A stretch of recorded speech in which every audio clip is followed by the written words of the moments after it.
और इसी मुद्दे पर ज्यादा चर्चा के लिए मौजूद हैं रायपुर से बीजेपी प्रवक्ता देवलाल ठाकुर जी। ठाकुर जी, आपका स्वागत है।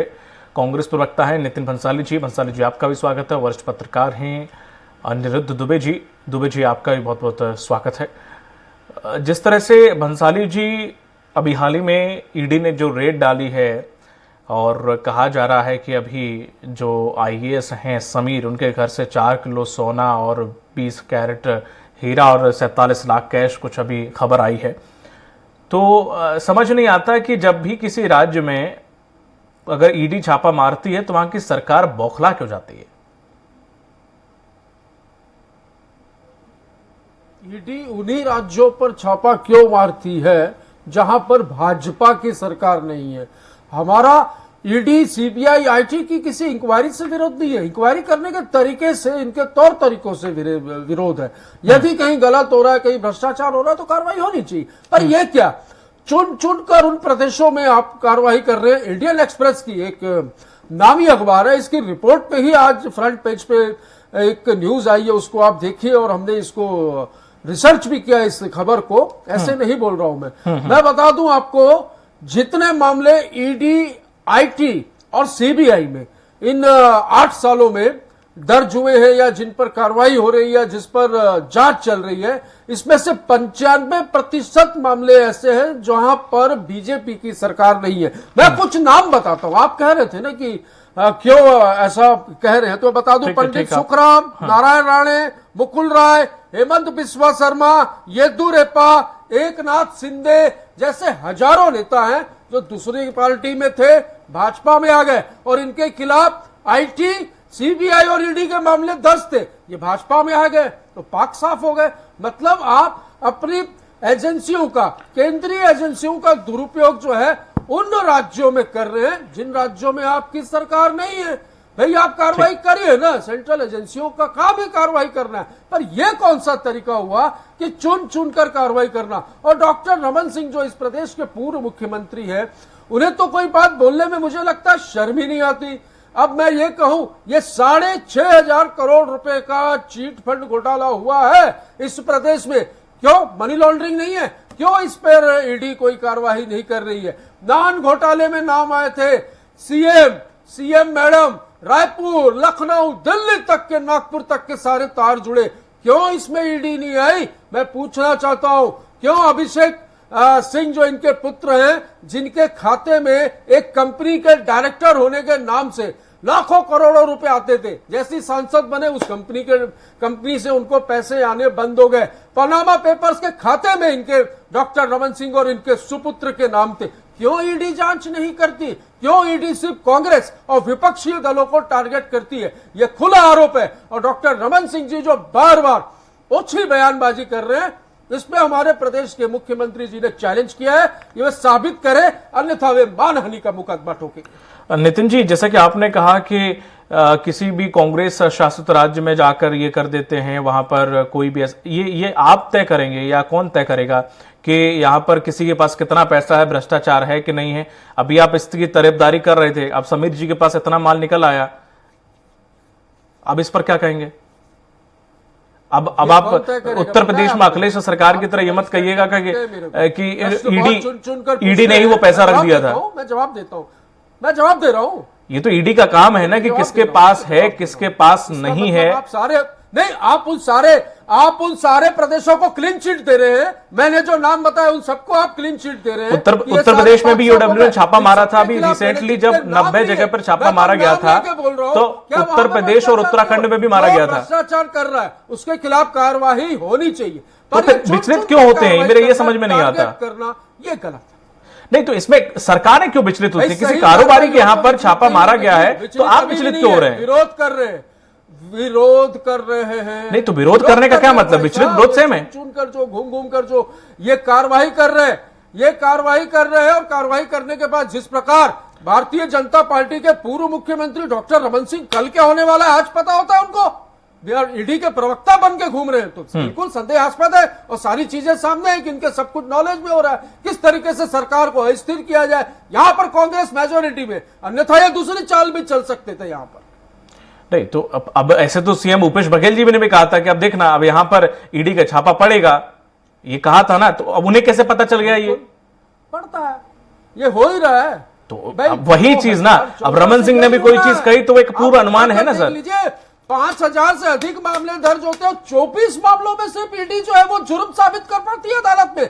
मैं चैलेंज करता हूं स्वराज एक्सप्रेस की इस डिबेट में, ये जितनी कार्रवाई ईडी की यहां पर हो रही है या होने वाली है, एक भी मामला आप देख लीजिएगा कोर्ट में स्टैंड नहीं होगा, सारे मामले कोर्ट में खारिज होंगे। सिर्फ ये सरकार को वही तो परेशान सर करने के लिए बंसाली जी, वही चीज ना। अगर देखिए सिंपल सी बात है, जब ईडी ने अगर गलत जगह छापा मारा है जहां पर वो बंदा निर्दोष है, तो जाहिर सी बात है कुछ निकलेगा ही नहीं, तो इसमें विचलित होने वाली कोई बात ही नहीं है। या ये कहने वाली कि देखिए ईडी ऐसा कर रही है, ऐसा वैसा कर रही है, या यहां पे जा रही है, जो पाक साफ है, मुझे नहीं लगता कि उसे किसी प्रकार का डर है। बल्कि मुख्यमंत्री भूपेश बघेल जी को या फिर आपको यह कहना चाहिए कि ईडी के आप जितनी भी सरकारी एजेंसी हैं, आप लेके आइए और चेक कराइए, किसी के पास कुछ लगता है तो उसे ले जाइए, हमें कोई आपत्ति नहीं है, क्योंकि ना हम गलत है और ना हम किसी से डरेंगे, बात खत्म। ये सारे राज्यों की समस्या है भाई साहब, ये सारे राज्यों की समस्या है, सारे राज्यों की। मैं तो पूछना चाहता हूं डॉक्टर रमन सिंह जी को कैसे पता चलता है कि यहां पर रेड होने वाली है, या जो ईडी ने क्या अपॉइंट किया है, क्या उनको प्रवक्ता बनाया है क्या? मैं पूछना चाहता हूं। और जो आरोप वो लगा रहे हैं उसका जवाब क्यों नहीं दे रहे हैं? बड़े बड़े ट्वीट करते हैं मार्गदर्शन मंडल में बैठकर, वो क्यों जवाब नहीं दे रहे हैं? देवलाल ठाकुर जी, क्या प्रमाण है उनके पास? प्रमाण दें। देवलाल ठाकुर जी, जिस तरह से ट्विटर वॉर छिड़ा हुआ है, इधर से वार उधर से पलटवार चल रहा है, तो ये समझ नहीं आता कि जैसे कि छत्तीसगढ़ में आपने कई जगह पर रेड मारी, उत्तर प्रदेश में भी पहले जब 90 जगह पर मारी गई थी, उत्तराखंड में भी मारी गई थी, कभी तो कोई बीजेपी नेता, हाँ 10 रेड में से एक बीजेपी नेता के यहाँ पड़ती है रेड, वो मुझे भी नाम पता है, उत्तर प्रदेश में या उत्तराखंड में। तो ये ऐसा क्यों होता है कि जब आप भाजपा शासित राज्यों में रेड डालते हैं तो डालते तो हैं, लेकिन वो सब विपक्षी नेता या कोई कारोबारी क्या डालते हैं, भाजपा के किसी नेता के यहाँ कभी कोई रेड नहीं पड़ती, चाहे वो पूर्व में हो चाहे वर्तमान में है। तो ऐसा क्यों होता है? जाहिर सी बात है कि सवाल तो उठेंगे ना इस पे, जांच पे। आपको सुधार दीजिए, आप रेड डालते हैं, क्योंकि मैं भारतीय जनता पार्टी का प्रवक्ता हूं, ईडी का प्रवक्ता नहीं। दूसरी सबसे महत्वपूर्ण बात यह है कि ईडी के कार्यों को समझने की आवश्यकता है। आखिर कांग्रेस में इतनी खलबली क्यों है? क्यों भय का वातावरण निर्मित है? इस प्रदेश के मुख्यमंत्री क्यों भयभीत है?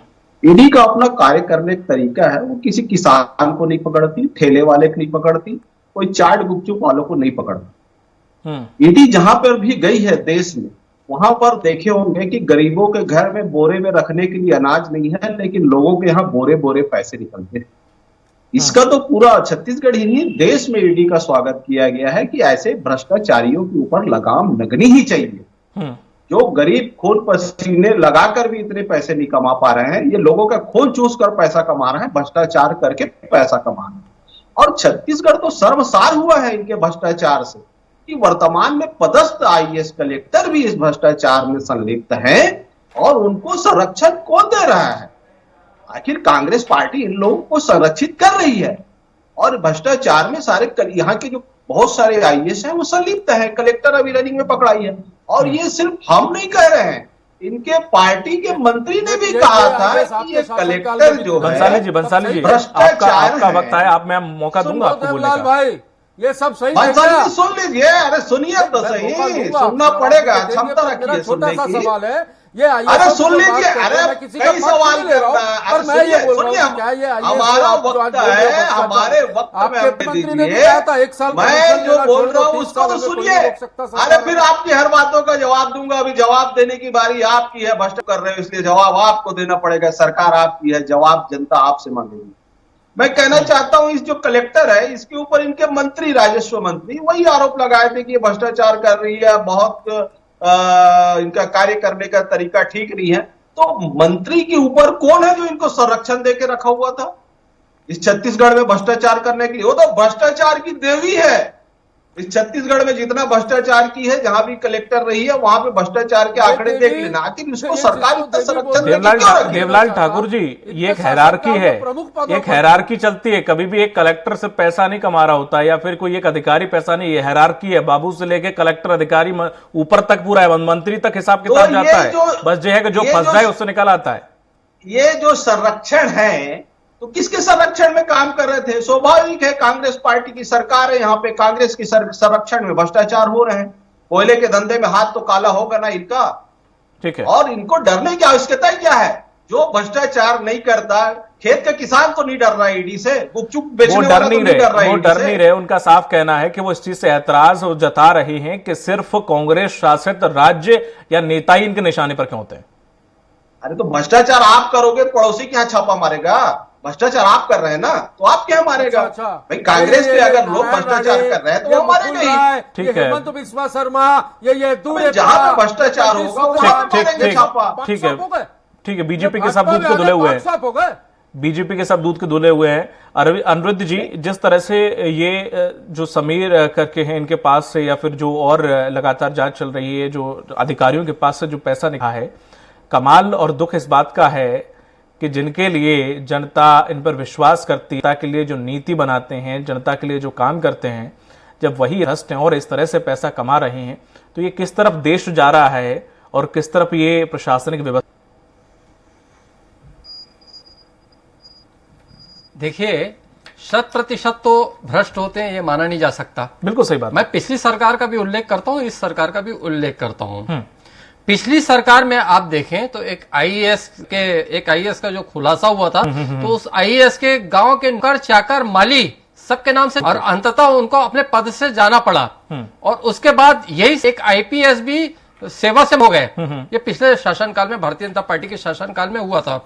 कुछ चीजें सामने आ रही है, लेकिन जो आपका सवाल है कि मतलब जो पॉलिसी बनाते हैं और जो मतलब प्रदेश हित में, देश हित में ये सब चीजें, मानना है कि 100% जो है ऐसा नहीं था। बहुत सारे उदारवादी अफसर भी होते हैं, बिल्कुल होते हैं, इनका सीधा जनता से संबंध होता है।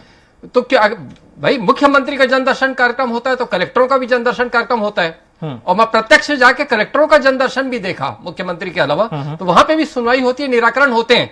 लेकिन यह होता है कि अगर कहीं 1, 2 या 4, 6 भी ले लें, 4, 6 इस तरीके के तत्व अगर कहीं ब्यूरोक्रेट्स में बैठे होते हैं, तो पूरी जो है घेरे में, पूरी ब्यूरोक्रेसी घेरे में आ जाती है। तो इस पे लगाम कसने की निश्चित रूप से जरूरत है, और हो सकता है कि इस दिशा में प्रयास हो रहा हो। नहीं तो जिस तरह से ईडी पर भी सवाल उठ रहे हैं कि ईडी जो दोनों ही हमारे जो प्रवक्ता हैं अपने अपने विचार रखे हैं कि वो कह रहे हैं कि नहीं, वो निष्पक्ष काम करती है, और वो ये कह रहे हैं कि निष्पक्ष काम नहीं करती, सिवाय जो टारगेट होते हैं उन्हें ही साधा जाता है। बेसिकली आप ईडी के कार्य को किस तरह से देखते हैं? देखिए, आपने भी कहा और मेरा भी मानना है, ये जो ईडी की जो कड़ाई या ईडी का पहुंचना केवल छत्तीसगढ़ में ही नहीं हो रहा है, और भी स्टेट में हो रहा है। आज जो है मेन जो है आज डिबेट है ट्विटर वार पे। डॉक्टर रमन सिंह जी भी एक सुलझे हुए मुख्यमंत्री थे, भूपेश बघेल जी भी एक सुलझे हुए मुख्यमंत्री हैं, लेकिन बड़ा एक अजीब सा परिदृश्य अभी जो सामने आ रहा है आरोप प्रत्यारोप का। भूपेश बघेल जी ने रमन सिंह जी पे सीधे कहा है कि साबित करो, नहीं तो मानहानि का दावा होगा। उधर डॉक्टर रमन सिंह जी ने भी कहा है कि मानहानि का दावा होगा।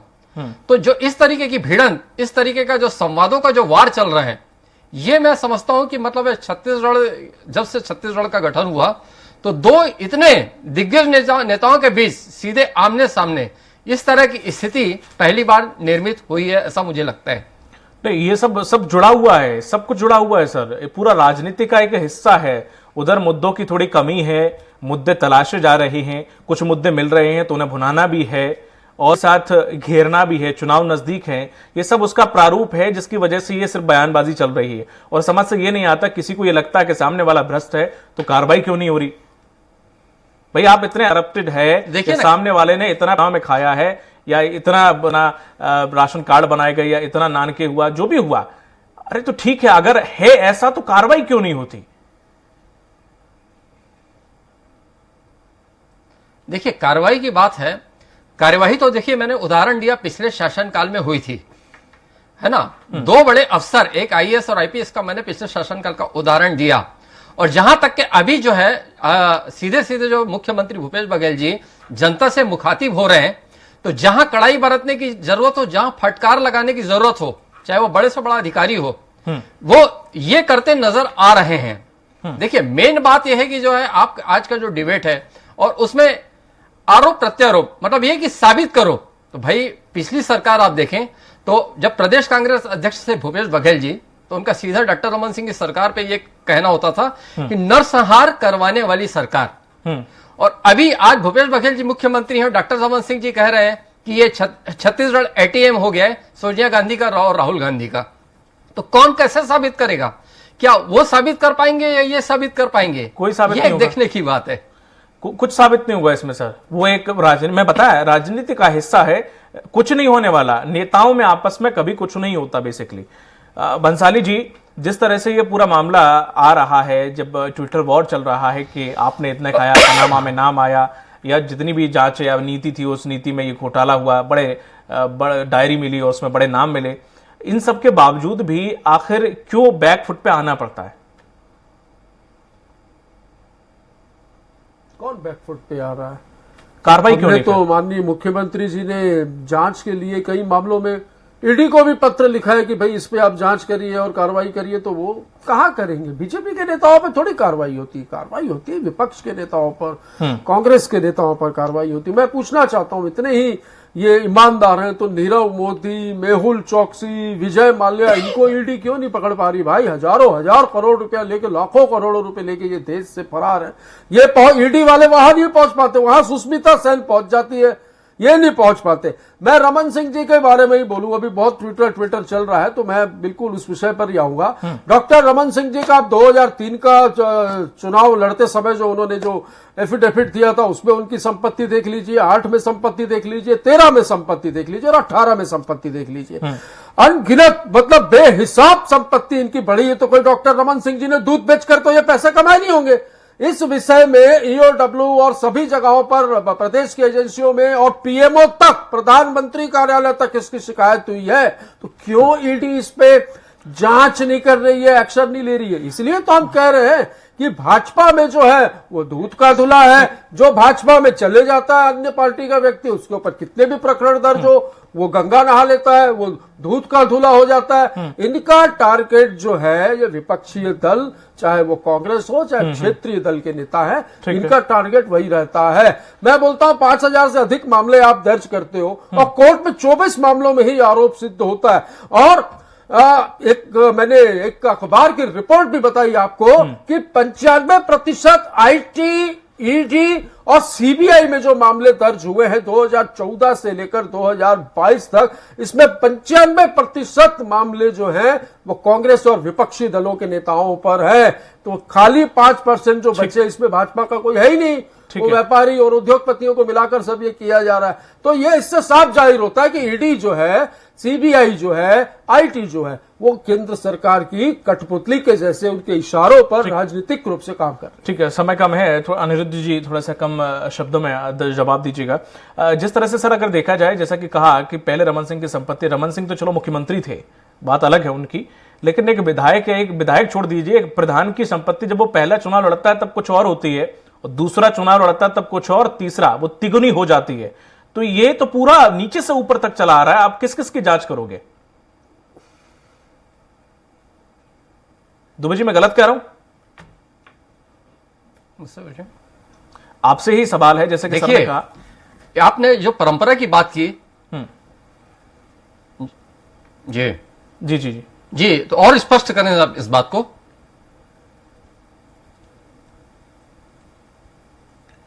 जी, आप तक आवाज पहुंच रही सर? जी हाँ, आवाज आ रही है। ठीक है, दुबे जी, मेरा सवाल था कि जिस तरह सर ने मुख्यमंत्री की बात की, संपत्ति पहले चुनाव में, दूसरे में, तीसरे में अलग अलग थी, तो ये तो मुख्यमंत्री की बात रही। एक पार्षद चाहे एक प्रधान की भी बात ले लें तो ये तो आप 100 में से 95% वाला रेशियो निकालिए कि पहले साल चुनाव लड़ने पे उनकी जो संपत्ति होती है वो कुछ और होती है, और तीसरी पे 3 गुना संपत्ति बढ़ चुकी होती है, फिर चाहे वो विधायक हो, कोई भी हो। ये कहां से कैसे संपत्ति एकत्रित करते हैं, समझ नहीं आता। ये उदाहरण है ना, हर तरफ पेश नहीं होता। नहीं, वो ठीक है, आपने जो सवाल किया, लेकिन मैंने आईएएस अफसर, आईपीएस अफसरों की भी बात हुई, ब्यूरोक्रेसी की भी बात हो रही थी, तब भी मैंने कहा था कि सब ऐसे नहीं होते। और जनप्रतिनिधियों की भी आप जो बात कर रहे हैं, उसमें भी मेरा जो है कहना है कि सब वैसे नहीं होते। मैंने भारतीय जनता पार्टी का शासनकाल भी देखा, जोगी जी का शासनकाल भी देखा, और वर्तमान में अभी भूपेश बघेल जी का भी शासनकाल देख रहा हूं मैं। तो सब तरह के लोग रहते हैं। देखिए बहुत शॉर्ट में कहूंगा मैं, बहुजन समाज पार्टी के एमएलए थे दूधराम बौद्ध करके, जब वो एमएलए थे तब भी वैसे थे और आज वो एमएलए नहीं है तब भी वैसे ही हैं। तो ऐसे आपको बहुत सारे उदाहरण आपको मिल जाएंगे। वो एक ही नाम था शायद, इसीलिए आपको याद है। आपको उस श्रेणी में आप जी ऐसे कई सारे मैं नाम गिना देता हूं, लेकिन क्या एक डिबेट लंबा खींच जाएगा। अब मैं आपको बात करूं, ये हमारे रायपुर, जिस राजधानी रायपुर की बात है, रायपुर के कुलदीप जुनेजा जी का आप उदाहरण ले लें, आप कांग्रेस के एमएलए हैं, ठीक है, उनके जीवन शैली में कहीं कुछ बदलाव दिखता होगा, लेकिन आम आदमी के साथ, जमीन से जुड़े हुए लोगों के साथ जब भी पहले भी थे, वो पार्षद से उनकी राजनीति शुरू हुई थी। जैसा उनका तेवर पार्षद के कार्यकाल में था, वैसे आज विधायकी के कार्यकाल में भी है और दूसरी बार के विधायक है और छत्तीसगढ़ हाउसिंग बोर्ड के अध्यक्ष है। तो ऐसे आपको बीजेपी में भी अगर के आप बोलेंगे तो मैं उसका भी उदाहरण आपके सामने प्रस्तुत कर सकता हूं। ठीक है, ठीक है। अब इसमें अब हल क्या निकलता है, जैसे कि आपने भी यही कहा था कि अब कौन किस पर दावा ठोकता है, कौन अपनी बात को साबित करता है, ये देखने वाली बात होगी। बहुत बहुत शुक्रिया देवलाल जी और दुबे जी आपका और बंसाली जी आपका इस पर चर्चा में शामिल होने के लिए। तो जिस तरह से छत्तीसगढ़ में ईडी के द्वारा छापे मारे जा रहे हैं, उस तरफ देखा जाए तो कांग्रेस में बौखलाहट है कि कांग्रेस शासित राज्यों में ही ऐसा हो रहा है, वहीं बीजेपी से सही मानकर चल रही है। और इसी के परिप्रेक्ष्य में ही अब ट्विटर वॉर शुरू हो गया है कि आप एटीएम की तरह काम कर रहे हैं सोनिया गांधी की। तो दूसरा आरोप लगा रहा है कि आपने कितना घोटाला किया, आप पे कौन सी जांच बैठेगी। अगर आपके व्हाट्सएप और डायरी के नाम लीक हो गए तो दिल्ली से लेकर नागपुर तक के लोगों के नाम सामने आएंगे। अब ये दो मुखिया, जो एक पूर्व में रह चुके हैं और एक वर्तमान में, अब इनकी जो खींचतान है वो कब तक और कहां तक जाती है, देखने वाली बात होगी। हमारी इस पर चर्चा में फिलहाल इतना ही, दीजिए इजाजत, नमस्कार।